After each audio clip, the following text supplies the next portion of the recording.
Hello everyone, welcome to my channel. My name is Ari, and today we're going to have some more stories about our toxic life.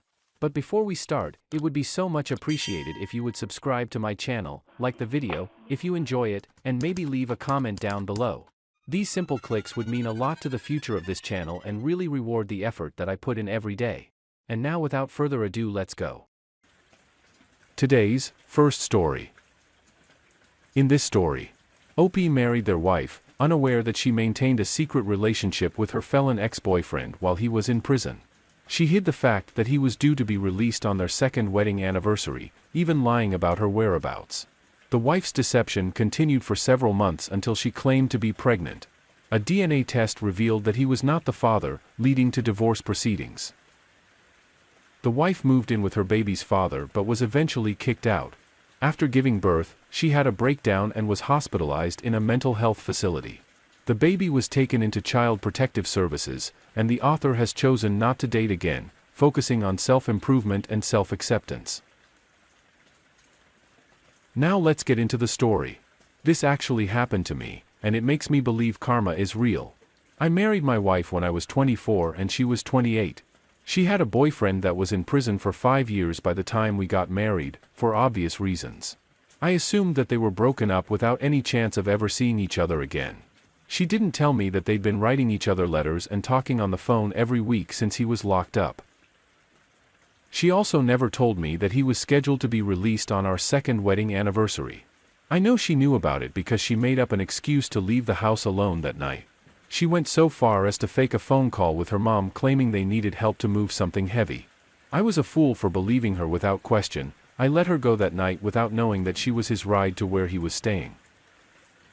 She was gone for an hour and a half, which just felt way too long to be helping her parents move something at their house 5 minutes away. I called her just as she walked in the door.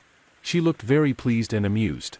I asked her how it went, and it took her a few seconds to remember what excuse she gave me. She finally said, "Oh, yeah, it went great. It wasn't really that heavy. I think they just wanted to see me." I asked what they talked about, and she just looked at me like that was a weird question. I stared at her expectantly, like it shouldn't be hard for her to answer if she was telling me the truth. She started sweating and stammering. She made up something, but her improv wasn't convincing. Then she went off to bed, giving me a lame excuse on our anniversary night. I hate to say it, but her sneaking away went on for another 3 months. She acted so happy while she was at home, it made me think everything was great between us. We even had wonderful intimate, which bothers me a lot. Now that I know what was going on behind my back, everything started falling apart. When she told me she was pregnant, I didn't believe it was possible because almost every time we had intimate, she made me use a condom. Funny, she was making her husband use a condom while she had unprotected intimate with her felon boyfriend. Now I believe she wanted to get pregnant by him so she could leave me for him and guarantee that he would stay with her. Well, her plan backfired. As soon as it was possible, I had a DNA test done on the child. She tried to resist the idea at the doctor's office, but quickly realized that made it look like she was hiding something. The DNA test came back in surprise. I was not the father. Now get this. She had the nerve to tell me that DNA tests can be wrong. So while we waited for the second test results, I made her stay at her parents' house. She absolutely hated this. I think she hated it because she tried to move in with her baby daddy and he wouldn't let her. Her parents didn't know anything was up yet, but they wouldn't be in the dark for much longer. I knew she wasn't just going to stop visiting her secret lover, so it was time to follow her. I sat in my running car down the street from her parents' house in 0-degree weather. She got in her car around 9:45 p.m. I followed her at a distance but relied heavily on the family location app she forgot she had on her phone. She went inside a house with loud music blasting from it. I don't know how many people were in there, but after 8 minutes, I felt brave enough and determined enough to sneak up to the windows. I peeked in and saw several people mingling around. I found a bedroom, but I couldn't see very well through the window. I swore I could hear my wife, but the music was so loud that I couldn't be sure or record it. I went back to the car and waited until she came outside. 39 minutes later, I snapped a picture of him saying goodbye to her, but it was really poor quality. I thought it was really sad that he was obviously just using her and she wasn't welcome to stay much longer than what was necessary. I filed for divorce before the test results came. When her parents saw their pregnant daughter being served divorce papers at their door, they started shitting bricks. My wife was kicked out shortly after that. Her cries and attempts to explain why this was happening just didn't make sense to her parents. They knew she must have had a secret lover who would take her in if she had nowhere else to go. They were right after they kicked her out. She was picked up immediately by her felon baby daddy. I watched her social media during and shortly after our divorce, and whenever she posted pictures of the baby or her and her baby daddy. The house looked absolutely filthy. She stayed there until their baby was 3 weeks old. That's when she walked in on him having intimate with another woman. My ex absolutely broke down at that point. She stopped caring for the baby and was taken to a mental health facility to recover. The felon baby daddy wasn't that great at caring for a child on his own, so the baby was taken into Child Protective Services shortly after that. It's been 1 year since all of this happened, and my ex is still in the meadows. When she was first admitted, she would try to call me at least once a day and leave a voicemail full of apologies and tears. Sometimes I answered, but our conversations were so awkward and empty. There was no way she was going to win me back. At this point, she had destroyed the life and trust we built together. Eventually, she stopped calling me, and all I know is that she hasn't been released yet. I have yet to begin dating again. I feel so relieved to have gotten a chance to recover from the emotional destruction she caused me. I'm building a relationship with myself. I didn't realize it until after I was single again, but I was living each day hating things about myself. That's why I started working on after I left my wife. Self-improvement and self-acceptance. I'm the only one that's going to be there for me through everything I encounter in life. I'm grateful for my dad and the few friends I have in this world. They helped me through the hard times and abrupt changes.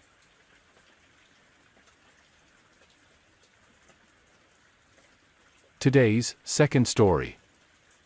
In this story, Opie, in a decade-long relationship with his wife, on the verge of their second wedding anniversary, experienced a dead bedroom for 9 months. His wife, using the lack of intimacy as a motivator for his PhD thesis, showed little affection. He contemplated suicide but stopped upon realizing the problem. Their relationship turned into a roommate situation, with the wife prioritizing other activities and interactions. The husband began individual counseling, gradually recognizing emotional abuse. Suspicions of infidelity emerged due to the wife's secretive behavior and late-night calls with a male coworker. Now let's get into the story. I'll call her my wife just to reflect our status at the time. We had been together for 10 years and were about 15 days from celebrating 2 years of marriage, no kids, the house's lease was in her name, and we were in a totally dead bedroom for 9 months. After about 3 months of declining sexual activity when it happened, it was the stereotypical starfish duty 6. In those 9 months, she also denied me any form of affection. Hugs, rubs, touches, kisses, whatever you could think of, she denied. She claimed it was her way of making me work on writing my PhD thesis. I admit I needed an incentive to write it. I had switched careers after finishing the research part and was no longer motivated to finish it. So I fell for that abuse disguised as a good thing. I tried to push through, and every free moment I got, I spent in front of my computer trying to finish the thesis. While she spent her time watching TV, scrolling through social media or texting, and calling her friends. We practically had no time together as a couple anymore. After about 3 months of this, I buckled and couldn't handle the pressure of being stuck in the thesis and the lack of affection and rejection. Whenever I tried to get a simple hug, I was begging for affection and was always being rejected. That is soul-crushing, and my mind started to wander to suicidal thoughts every time I was alone and not working on my day job. I ended up thinking of ways to end my life, evaluating the pros and cons of every way I could think of until eventually, I decided on one method. Then I started to think about what messages I would leave behind and to whom. When I decided what message I would leave for my sister, I had a moment of clarity and realized what I was doing and had the strength to stop it by removing what I thought was causing my suffering. I decided not to continue trying to write the thesis, and a few weeks later, I stopped begging for affection. It worked. The suicide little thought stopped. However, we were now roommates, not husband and wife anymore. She continued to spend her time on the phone, texting or calling someone. And even when we were doing something together, which was rare, she would interrupt it to help a coworker with random stuff. Basically, me and our relationship were at the bottom of her priorities. She started to make a habit of answering phone calls and going to the bathroom at a time where, in the previous 9 years, she would already be asleep. She started to go meet her female friends and coworkers on the weekends to catch up and gossip, which would be boring for me, and I wouldn't enjoy it, so she went alone. She arranged dinners, followed by extensive talks in the parking lot. That was her reason for arriving in the first hours of the morning. She did this with her coworkers, who I didn't know, and went without me because I wouldn't fit in or because I was visiting my parents in my hometown. Whenever I complained about those odd behaviors, she always dismissed my concerns and made me think I was crazy whenever she needed me. She could be kind, but as soon as she didn't need me anymore, she would go back to mistreating me.